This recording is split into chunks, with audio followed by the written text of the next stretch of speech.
changed and the Welsh Government to and the Health Minister or Health and Social Care Minister.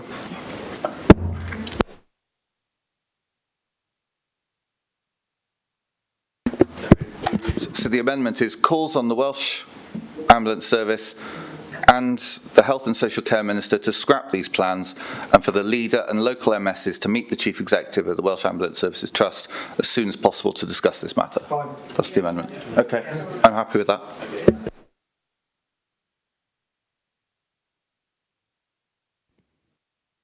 So members, that's been amended by agreement. The new wording is in the chat bar. So I think you can continue to ask members who previously signalled to come in and add to the conversation. Well, let's take the vote. Lots of people. Okay. So we'll go to the vote now with this agreed amendment. And then we'll revert back because that then becomes a substantive motion, and we'll then go back to that through the other chat bar. So, if we can have a vote function, please.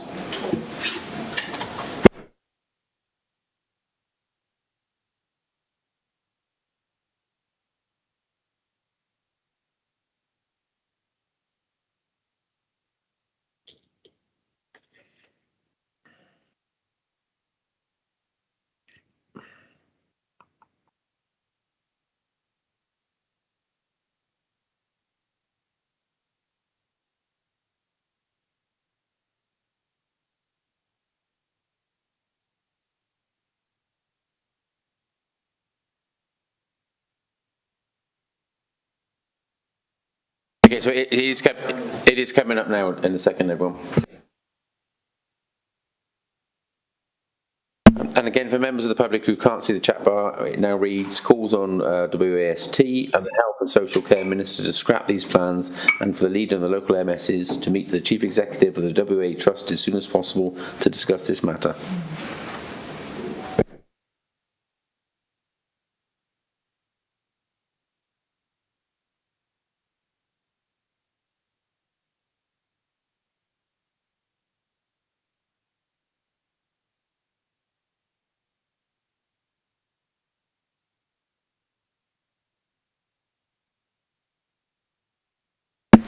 Okay, thank you very much, members. The amendment has carried. Thank you. So that is now the substantive motion. So we'll go back into the chat bar that we was at earlier on, and we'll continue through the list for people to speak. Thank you. Councillor Louise Brown, please. Yes, thank you, Chair. I fully support this motion, and I think, as previous speakers have said, you know, it's going to be a matter of on occasions of life and death of the residents, and it is very important. And instead of downgrading ambulance services, I believe that in view of local people's experiences, that in fact it should be upgraded, and actually the facilities that are available both at Monmouth and at Parkwall, which covers the Chepstow Caldicot area, should be upgraded. You know, I think members have talked about their own experience, but at the end of 2019, beginning of 2020, my mother needed an ambulance and she had to wait 10 hours before one came. Now, she was too ill to actually travel in the car. So the question I want to ask is, what happens to people who are either too ill to travel in a car vehicle and need a stretcher, and also those people who don't happen to have any transport, because you know they are in also a very serious position. I mean, we all will be if these cuts go ahead, and I fully support this motion. I am a Monmouthshire community champion, and I have been since 2019, and we regularly have meetings, and I'm always asking for basically to go against the centralisation of services and to keep services local. But keeping services local is vitally important when it's a question of timing, and the timing could be the difference between life and death. And I've also emailed the interim chief executive of the health board to see whatever influence they can to stop this change, which I understand is a result of a review of the national roster in terms of this sort of thing. And the fact that a thing could happen in that sort of area is astounding when you think of the impact of people, of what the change would actually mean. And I think it causes a lot of worry for local residents, because they don't feel that, if anything serious happens to anybody, and, somebody could have a heart attack at any age, that they need this rapid response vehicle, and they don't need it. They don't need it cutting, and particularly in rural, difficult to reach areas. And these services are needed as local as possible. And I hope everybody will be able to support the motion. Thank you. Thank you. Councillor Paul Pavia, please. Thank you, Mr. Chairman. I do think it's absolutely scandalous that we've got a Manchester-based company undertaking this national roster review for the Wales Ambulance Service Trust, and they seem to be completely ignoring the circumstances and views of the local community here in Monmouthshire. Given the size of this county, which represents over half of the geographic mass of the Health Board regional footprint, and given the demographic, we're the oldest demographic in the region, WAS should be citing more rapid response vehicles in Monmouthshire and not looking to rely or take them away or look to rely on vehicles crossing local authority boundaries, or in some cases national boundaries, because those of us who live in communities on the border also rely on emergency vehicles coming from Herefordshire and Bristol. As a Chepstow member, I've become acutely aware there's been a lot of local interest in this review, and those concerns have been shared on social media.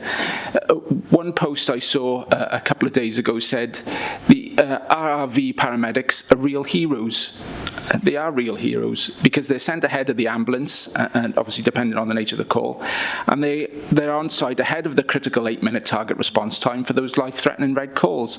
And it's a good job they are, because given WAST and its national failings at the moment, that falling well short of the 65% red category target, only 52.5% of emergency responses to immediate life-threatening calls arrive within 8 minutes. 52.5%. So these first responders are saving lives.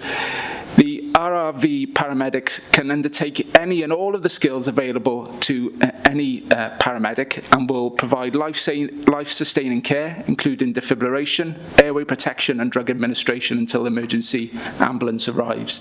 This early intervention may well make the difference between life and death, and will certainly ensure that patients and their relatives are confident that all can be done, is being done or has been done for them. Paramedics operating in the rapid response vehicles also have a key role to play in managing demand. Not only are they frequently well positioned and effective at providing the early and crucial clinical intervention in case of immediate life-threatening calls, but they're also able to attend less serious calls and arrange for a more appropriate care pathway for patients, including transportation if it's required. So, the benefits are clear. They're mobilised and ready to respond to 999 calls more quickly than emergency ambulances. They achieve the sub-8-minute response time. They're only unavailable when awaiting on an ambulance. So once the ambulance has arrived, the RRV paramedic may stay and help out, but is effectively free to respond to any other 999 calls in the area. They can prepare a patient for transport. Thus, the ambulance is on scene for a short time and is on the call for a shorter time. It's on call for less time than an emergency ambulance, which has to transport and then discharge the patient to hospital, which before it can be considered available again. I think Councillor John set out the challenges in his opening remarks about discharge at hospital, and so consequently RRVs are actually available to 999 calls for a greater proportion of their working day. So that really has to be taken into account. I hope this council can stand together and send a clear, unified message to WAST that any operational efficiencies, or whatever it wants to call it, is not acceptable to this council. It's not acceptable to the residents of Chepstow, and it's certainly not acceptable to the wider residents of Monmouthshire. Thank you, Mr. Chairman. Councillor Val-Smith, please. Oh, good afternoon. Yes, Monmouth has a lovely title. It's actually the Golden Hour. The Golden Hour is into hospital within an hour. The odds aren't so good against them. So we have problems. I'm aware, as a member of the fire authority that you send me to, there have been prolonged negotiations over the years for the ambulance service to actually move in with the fire authority in Monmouth. They're adjacent. I mean, the shack that the ambulance people were in before they then acquired a demountable was remarkable to behold.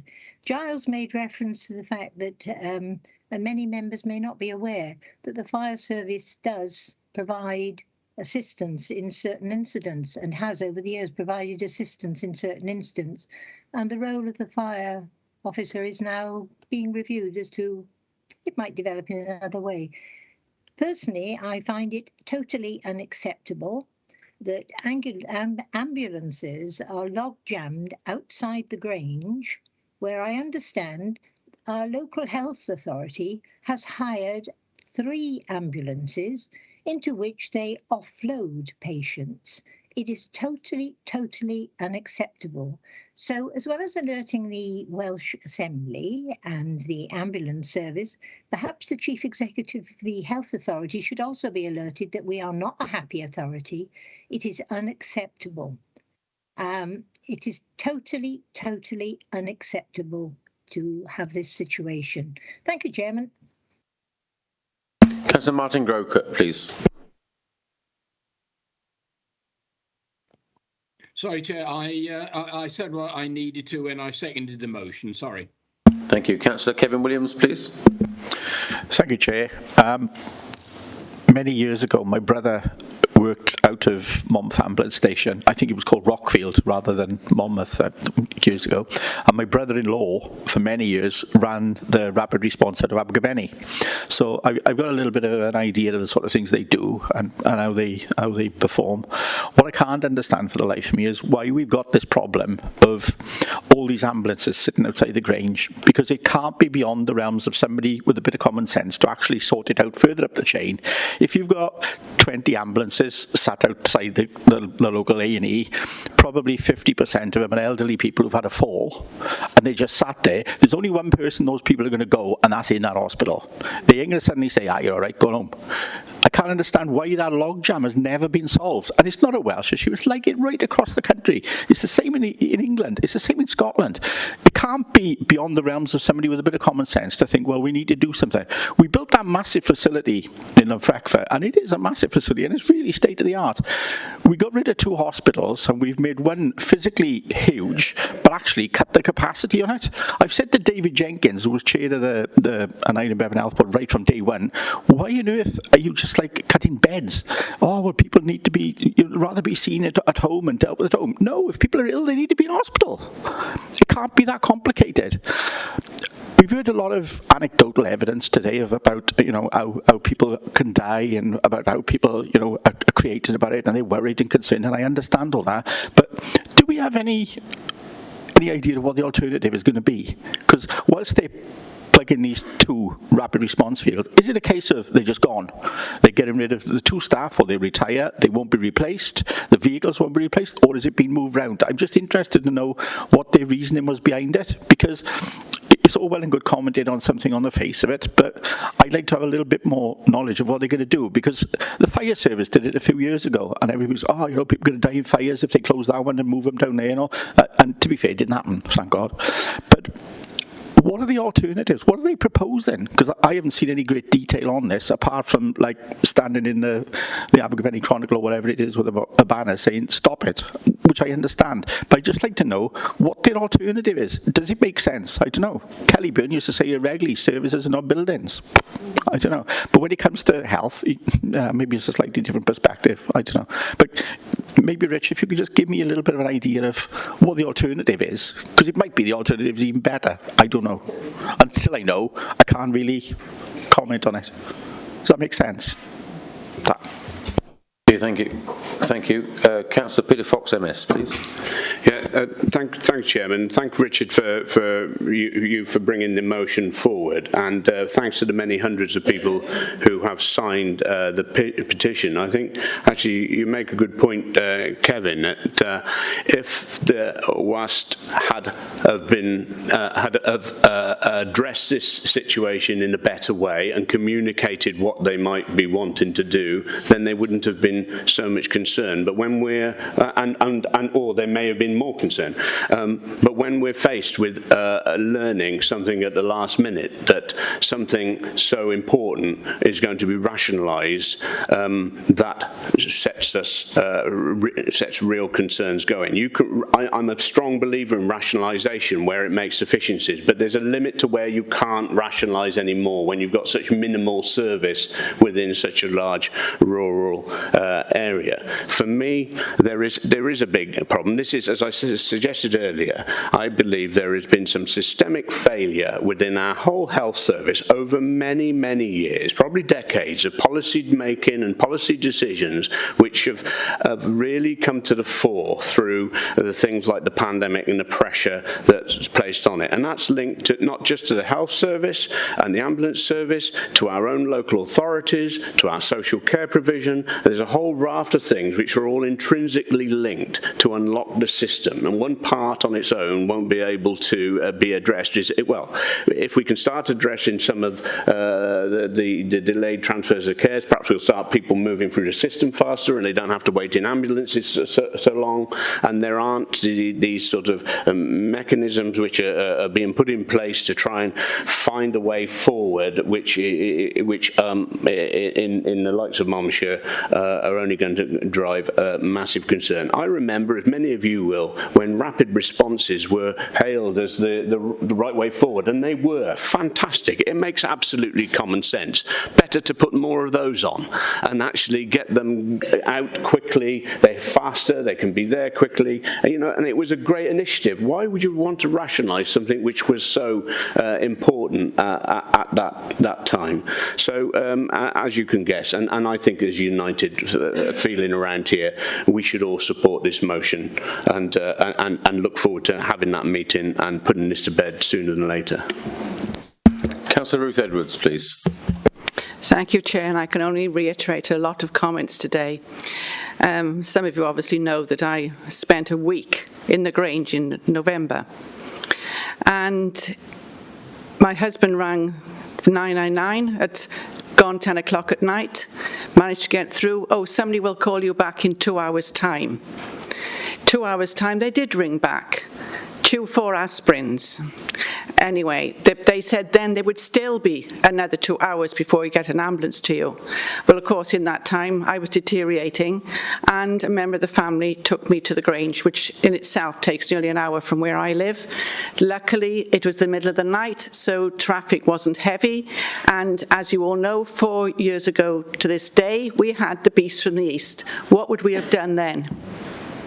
We've got a democratic tendency in this county to have a lot of older people, and if we're lucky, we all get older. But they did tell me that if I hadn't got there in a car, I wouldn't be here today. And I spent, as I said, a week in the Grange, and very grateful we are that the health service is there.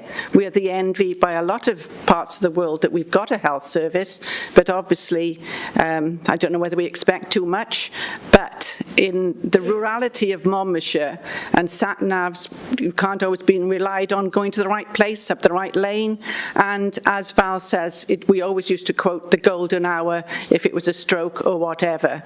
But to take away rapid response, apparently a rapid response turned up after I'd already left for the hospital at my home, and I didn't even realise that for about a week later. But, we do demand a lot on services today, but I think we really must support this motion, not just for ourselves, but for everybody in Monmouthshire, because we shouldn't be classed as second rate. We'd expect to have better service than this. And as I said, I am very grateful for the treatment I had when I was there, but they took away the accident and emergency in Neville Hall, and in Monmouth you wouldn't get any treatment either. So they call it critical care, but everything seems to be directed to the Grange, whether it's paediatrics or whatever. So there is a lot of pressure there in the Grange, but even I think there does need a shake-up, as they say, about moving the ambulances so they can't discharge people who are fit enough to go out. And I think an awful lot needs to be doing it's just not just the fast response, there's an awful lot of work needs to be doing to shake up the health service. So thank you for bearing with me and giving me the opportunity. Thank you. Thank you very much. I'm going to take just two more members, which is from Councillor Jim Higginson and Councillor Penny Jones, before I then go back to the to Councillor Richard John, who put the motion. So, Councillor Jim Higginson, please. Fine. Okay, Councillor Penny Jones. Thank you, Chair. And thank you, Richard, for bringing this to Council, this motion. It's so important. I fully support it. It's such a vital issue, and we live in a largely rural area, a county, and we're being treated as second-class citizens because of it, with a total disregard of the difficulties associated with rurality. It really is mind-boggling. I would like to know if the people behind this, a Manchester-based company, really have visited this county, have any idea of the difficulties associated with it, or, is it just a paper exercise? RPB do discuss this situation regularly, and we have reports back to Council, back to the board, but nothing seems to change. It's fairly stagnant, and money is poured into the NHS as opposed to social services, and nothing new or innovative seems to come of it. It is, as Kevin says, you do not have to be brains of Britain to work out a system whereby every ambulance is waiting outside for many hours. There are ways around it. So, as I say, I fully support this. Just one other thing, the golden hour, yes, I was a nurse, and the golden hour was the thing. If you were treated within that hour, you were going to be all right. Well, this is just saying to people, tough, you pays your money, it takes your choice. So I fully support this motion, and I hope that changes are made. Thank you, Chair. Thank you very much. Councillor Richard John, do you want to come back with any replies? I do, thank you. Well, firstly, can I thank members for their contributions this afternoon, and particularly those members who've shared with us their personal experiences today. I know that for many of you that must have been really difficult. We've emphasised this afternoon that we've got the highest admiration for our NHS workers. They all do an incredible job, and we hold them in the highest regard. I'm pleased that Councillor Petruni was prepared to amend his proposed amendment to recognise that the Welsh Government do have a responsibility here. But what's absolutely critical to me today is that we speak with a clear voice, and that we're unanimous in our vote, because we are at our best in this county when we work together, and this is clearly an area where we do need to send a very, very clear message for our residents. I was disappointed with the quote that the Chief Executive of the Ambulance Service gave to the press, because it did imply that we'd been offered a meeting and not taken it up, which is pure spin. It's really misleading. We had been offered a meeting, but not actually offered a date. As I mentioned, Peter Fox and I wrote on the 25th of January asking for an explanation about these proposals, and exactly the question that Kevin asked, what are you proposing here? We had a quick response, to be fair, saying it would be best to have a meeting, not in person. It said It should be a Teams meeting, but since then our officers and democratic services have not been able to get a date because the Chief Executive is unavailable, as we understand. So we were offered a provisional date of the 14th of March. That was then cancelled, so we've now accepted a meeting on the 31st of March. It is disappointing that it's taken over 2 months to get a meeting, but as Kevin said, we need to get answers on this. So quite happy with Dimitri's revised amendment that we will have this meeting and we will report back to members. I have met, to answer another question that was raised, I have met with the chair of the Health Board earlier this week and shared my concerns. The other point that was made in the quote that was given to the papers was that through the review there will be an uplift in staffing, and the quote says, who will be available to cross into Monmouthshire to further boost response capacity. Well, what we want from our emergency service is not vehicles and staff based elsewhere in the other half, because remember we do make up half of the Anara and Bevan Health Board area, and then vehicles and staff crossing into Monmouthshire. We need, given the sparse population and the significant journey times in our county, we need to have ambulances and rapid response vehicles based here in Monmouthshire that can respond to the needs of Monmouthshire residents. So that's a point that we will make powerfully to the ambulance service bosses when we have the opportunity to meet with them.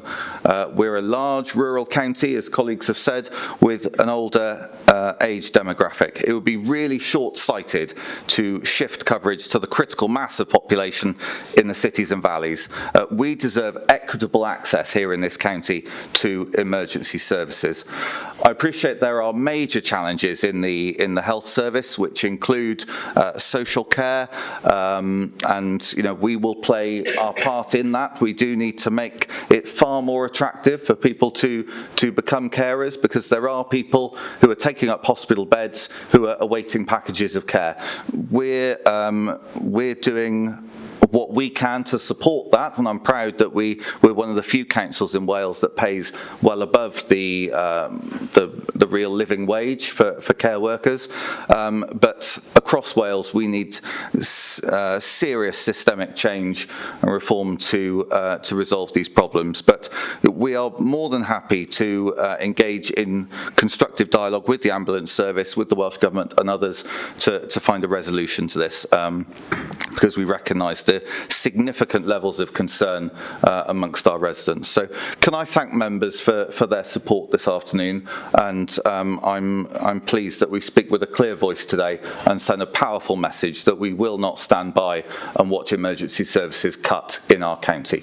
Thank you very much. Thank you. We'll now go to the vote with this, please.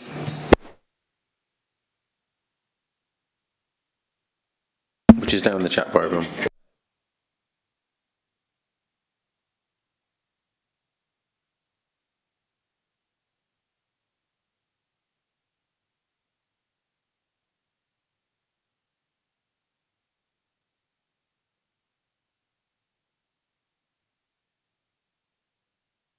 That's carried. Thank you very much, members.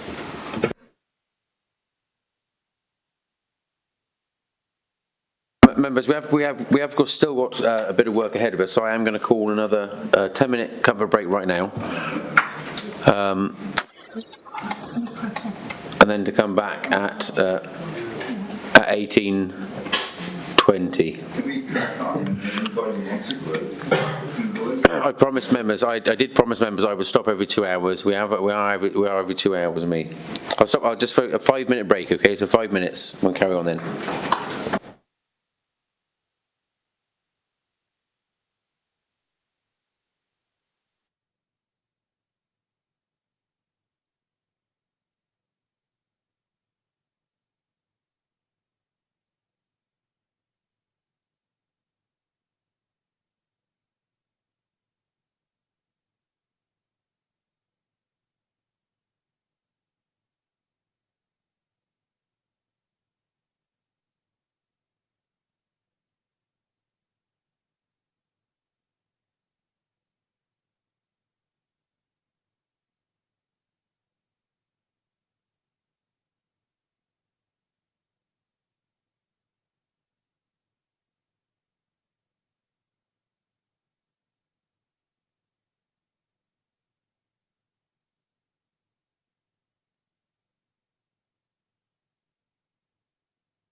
Thank you, members. Thank you for everyone who's not in the chamber for bearing with us.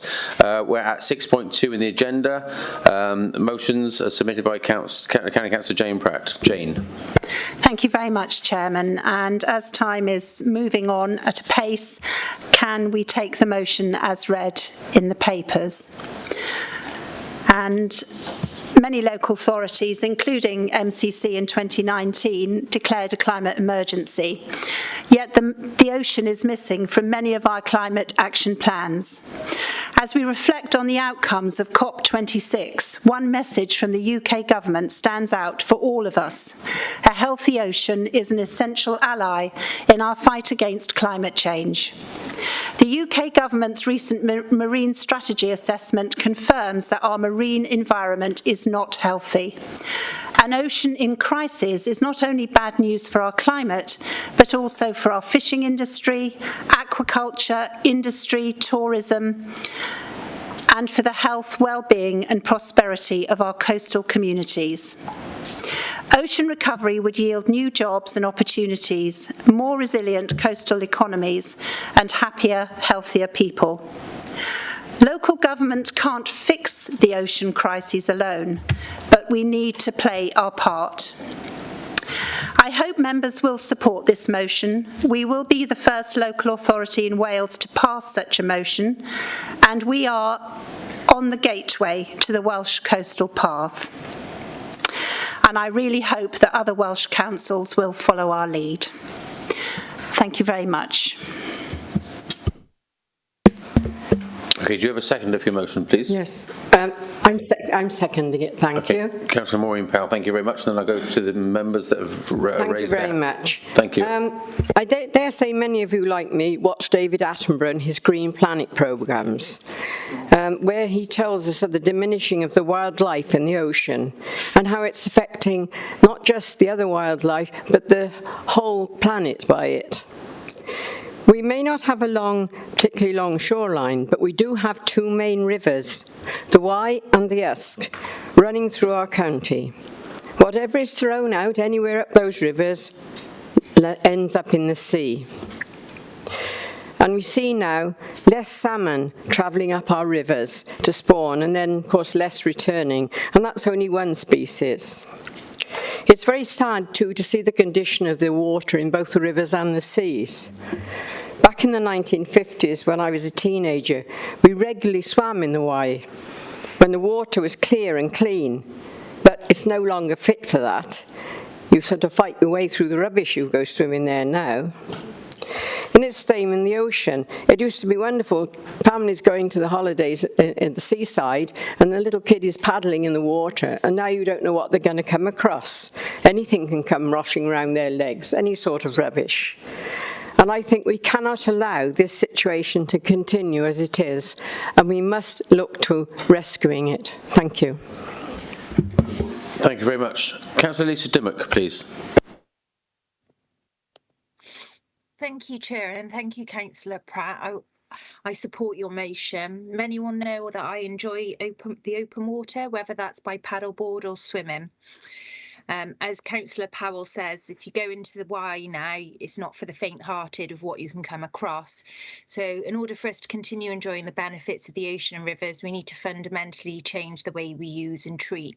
And I agree with Councillor Pratt that the local authority can play a part in doing this, and look forward to seeing this report and the recommendations it contains. So thank you, Chair. Thank you very much. Councillor Jo Watkins, please. Thank you. I am going to support today's motion. We really do have to look after our oceans and our rivers. But then I also have to say to the Conservative administration, please get your own house in order. The MP for Monmouth voted against legislation last October to reduce river pollution, to stop water companies from releasing untreated sewage into our rivers. The Wye, as has always been spoken about, is suffering dreadfully. There are dead zones. There is awful things going on in the river. So yes, I am supporting your motion, but now you need to do something for the rest of us in Monmouthshire. Get your MP on board. It's absolutely disgraceful that he he's not representing it, and you are all still then asking for us to do that. I will still vote for the motion, but sort it out. Councillor Dimitri Petruni, please. Everyone's mentioned it, and I was just going to propose an amendment to add rivers, because rivers are the critical bit where a local authority can make a big difference. So literally just add healthy and productive rivers and ocean alongside, because that is where all eminently the rubbish emanates from, and as highlighted by Councillor Watkins, other nasty pollutants as well. And I heard a bit of murmuring in the chamber against Councillor Watkins's point about the local MP, but it's absolutely accurate. It's there's two conflicting messages, and equally on climate change, because the MP is also a climate skeptic. So the MP is a climate skeptic, doesn't mind pollution going into the rivers, yet the council seems to be taking a different stance. So totally endorse Councillor Watkins' sentiment, get your own house in order. And I propose an amendment to add rivers. Is your amendment seconded? No. By me. Okay, so just to be clear then, so everyone's clear, where do you want your amendment to take place? So how do you alter it, please? Can you look in the chat bar? I'll put it in the chat bar. Realising healthy. Yeah, that's it in the chat bar. Okay, so members, that amendment is in the chat bar.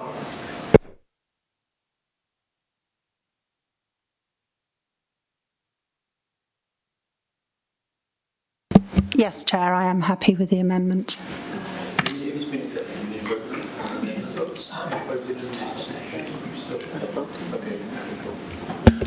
Okay, so the amendment has been accepted by Jane, but rather than go into discussion of that, I think I'm happy to go for the vote for that amendment now, to see if that then becomes a substantive motion.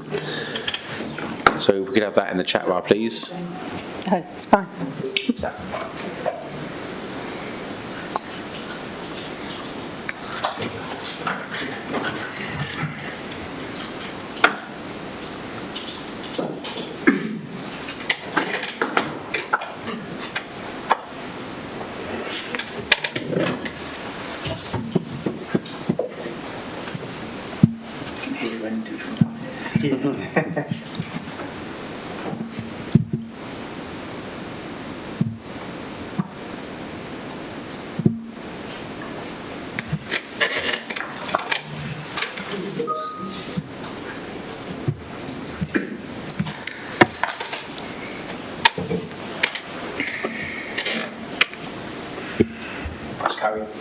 Okay, let's carry it, everyone. Thank you very much. So then now that becomes the substantive motion.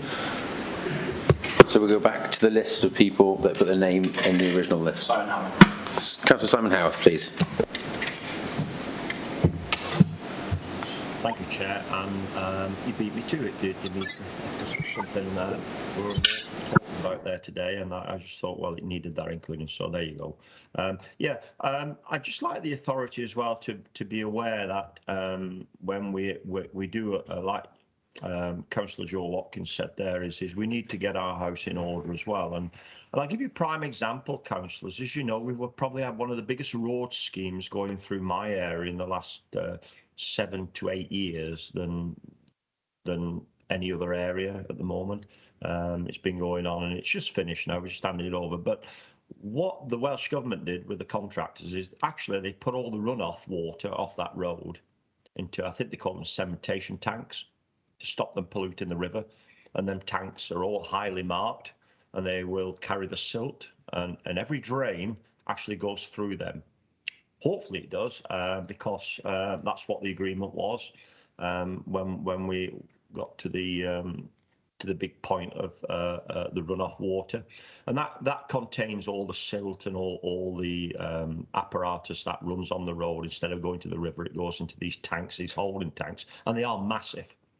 And I suppose like other countries in the world as well, I mean, they create small lakes and reservoirs, by roadsides to collect water, so it does not go into the main streams which connect to the oceans or to the seas, as we'll say, which we have in our area, where the Usk and the River Wye connect to the main streams and the main seas within the estuary there, and that's so important. And I'd like the authority as well to draw a list up of chokes that we have, and I'll call them chokes because these are things which overload the sewerage system. I have one virtually, I could probably see it from here if it was daylight, near me in Gilwyn here, which for a couple of years now has not been in operation, but they're chokes, they're overflows, so the sewage system doesn't blow up. I have one in Gilwyn here which goes into the River Usk, and I could take you down there now and show you all the debris in there. And I like the authority to draw a list up of what we have there and take some control of that as well, instead of the local members and the local residents having to control themselves. We must have quite a few in our area, and I'd like us to draw a list up of that. So I will support the motion. And going back to the highway side of all this is where I'm talking about these continuation tanks holding the debris before it goes into the river. New developments, we should create these in there. I think we've got one on the Team Hour site there, where a lot of the off-water rain and water runs into a drain off in an area. And we should do more as an authority ourselves. So you're quite right, Joe. We need to actually probably step this up ourselves and try out a little bit. What kind of salt do we use on our roads, let's say, which when we're sprinkling it in the winter, as we all know, gets washed off the roads? Where does it go? I mean, that salt is not like sea salt. So, these little things do mean a lot, and actually can save a lot as well, and making sure that we are having our house in order and doing our little bit. We ain't going to save the planet, we ain't going to do everything that everybody wants, but at least we are trying our hardest. So I'd like the cabinet member or the new cabinet member to take that on board and have a look at that then in the new life of council, and with the motion as well, we can do our little bit. Thank you, Chairman. Councillor Peter Fox, MS. Thank you, Chairman. I obviously support the motion. We must be doing all we can to make sure our... Sorry, Chair, I beg your pardon. So I'll come back to you in a second, Peter, if that's okay. Councillor Richard Roden, please. Sorry for that. Thank you. Thank you, Chairman. Just to clarify a point made earlier, our local MP did vote against preventing release of sewage into rivers, for the simple reason that it would have led to sewage backing up into homes, as the systems can't cope currently. Just think of the problems this would have caused to our residents if this motion in Parliament had been passed. It would have been an absolute uproar. Thank you, Chairman. Thank you, and apologies again, Richard, for that. Councillor Peter Fox, MS. Yes, and I'd like to thank Richard Roden for bringing that forward, because that was the main point of me speaking, because I thought Jo Watkins was bang out of order and she needs to read actually what happened. And I will quote, the UK government has brought in a series of measures in England via the Environment Bill, which in very simple terms mean there has to be monitoring upstream and downstream of sewage overflows and proper information on how much sewage is being discharged into rivers when water companies can be ordered to start making improvements. This is David quoted now, David Davis. I've called on the Welsh Labour government to replicate the measures being taken in England to reduce the amount of sewage being pumped into the water. Mr Davis also went on and added that some people want to make a rather gratuitous political point by suggesting MPs had in fact voted in favour of discharging foul waste into people's homes, described it as a complete untruth. The opposition parties have looked to misconstrued everything that happened around that vote on that bill to discredit our MP, who is striving really hard to try and address this situation. Thank you very much. Jane, right to reply? Thank you very much, Chairman. And there's a couple of things I'd like to say. One of the things is that it's been an absolute pleasure of mine to chair the Climate Change Group, and it is a cross-party group. And, you know, this issue does go far beyond party politics, and it's quite sad that we've had to have some of these comments from some of the opposition parties today, because because, quite frankly, we need to act on the climate emergency, and, you know, to try and get these cheap points is disappointing. As far as the system of clearing the drains, this administration, and I was very pleased that Cabinet invested £350,000 this year in a new Vactor machine, which is state-of-the-art to clear our drains. And I don't know whether Councillor Howarth attended the workshop that we held. We held 2 very successful workshops, and we've got superb data now. Not only does this machine clear the drain, it takes photographs, and we can actually make sure that the drains are running freely. I've seen the data, and very few of our drains actually have any problems, but this piece of kit really is fantastic, and I think it's going to be a game changer for us in Monmouthshire. So I really hope that everyone will support my motion today, and I'm happy with the amendment that's been made, and I think that it will be very important that the new administration, whoever it is, quickly comes back to this motion within 6 months of the new administration. And as I said, this motion has been passed by Plymouth, Falmouth, South Tyneside and North Norfolk, but we will be the first council in Wales to pass such a motion. And can I thank members for their support in advance. Thank you very much, Chair. Thank you, Councillor Pratt. We'll now go to the vote. Thank you. Chairman, may I just come in there and just amend? I just need to be clear. No, sorry, Councillor Howarth, you've already spoken, so we're going to move to the vote. Thank you. Picking up on a comment there, which actually isn't correct. We're moving to the vote. Thank you, Councillor Howarth. Okay, thank you, Chairman. Long day for everyone.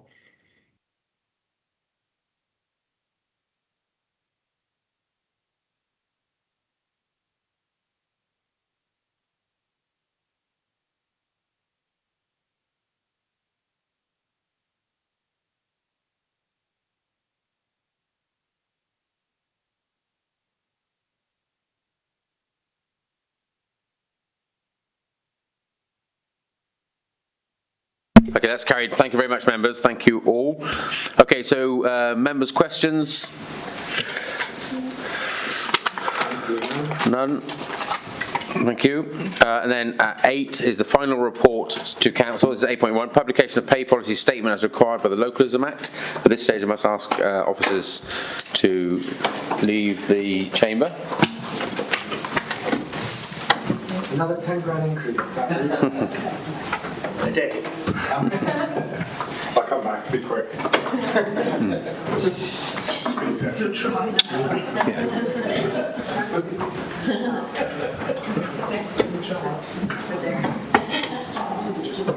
That's you, Phil. Okay, so the officers have now left the building, and I hand over to Councillor Phil Murphy to take this. Members, please. Yeah, thank you, Chair. And I don't know whether Sally's about. She's normally here for this one. I'm not sure if she's on the call. Anyway, it doesn't matter. Yes, I am. Oh, well done, Sal. I knew you'd be there. Hi, everyone. I knew you'd be there somewhere. Thank you.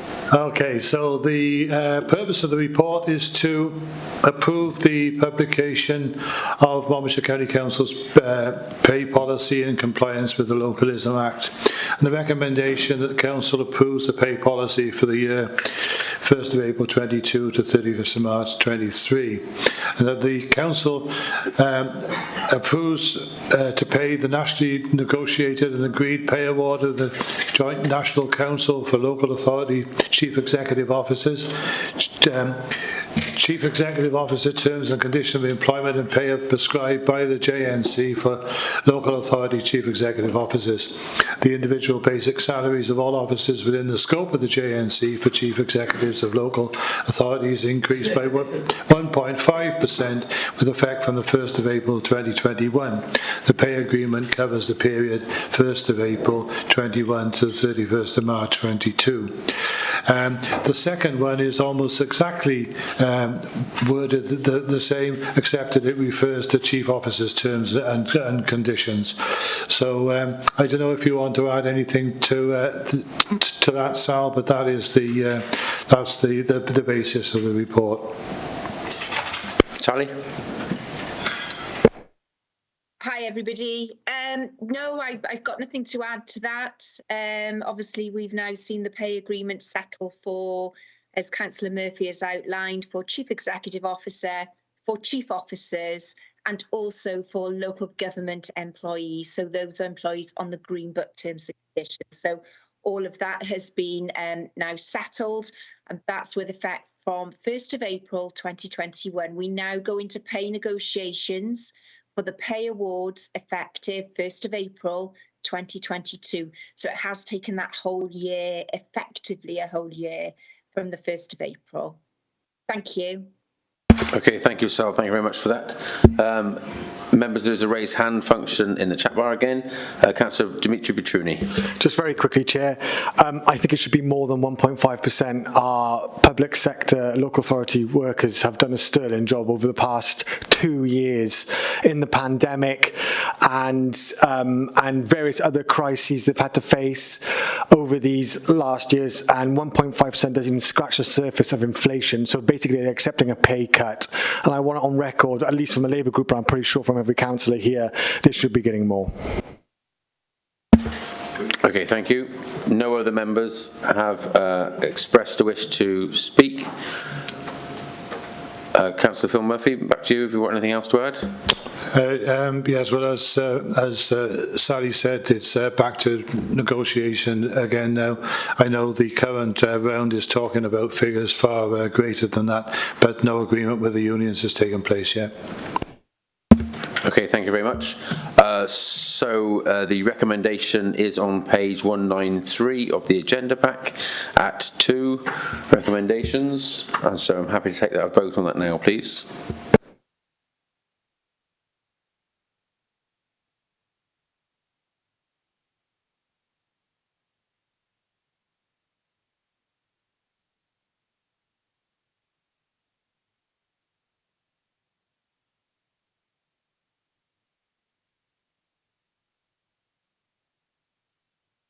Okay, I'm happy to confirm that that has carried. Okay, thank you, Sal. Thank you. Thank you, everyone.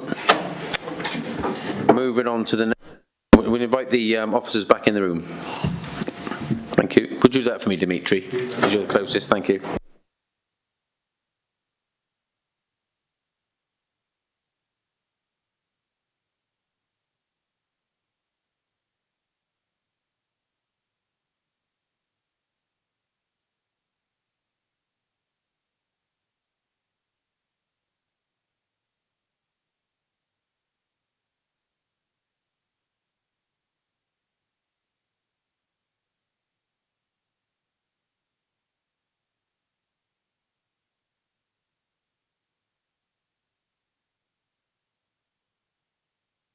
Okay, so members, we're just almost done for the day. A little bit of business is minutes from the previous meeting at 9. Does anyone have any comments on the minutes? Move. Thank you. Second? Thank you. That's moved and seconded. Thank you. Do you want to speak to those? Please. No, Chair. Can I just come in very briefly before the end? Yeah, of course you may. Absolutely. Yeah, I just want to say thank you to you as Chair for all the fantastic work you've done over the last 12 months and to your Vice Chair as well, Councillor Webb. So thank you from all of us. You've done a fantastic job, particularly in terms of the fact that we've obviously not been sitting here in this chamber, and this hybrid meeting has gone astonishingly well. So, and much of that's down to you. So thank you so much from all of us members, and I'm sure all the officers as well. So thank you, Chair. Yeah. Thank you. Thank you very much for that. Very kind words. Thank you. And thank you to everyone for joining us today. Thank you sincerely to Democratic Services for working with us through this. I think they've done a sterling job, and they deserve the round of applause if anyone. So I would, the day of the next meeting, the final piece on of the business for the day is 17th of May, which is the AGM. So the last thing for me to say today is thank you very much, members, for coming to the meeting today. Thank you sincerely to officers and Democratic Services again, especially for that. And a warm goodbye to all those members that are leaving us. So you will be missed greatly. Thank you very much, everyone. Good evening all. Cheers now. Take care.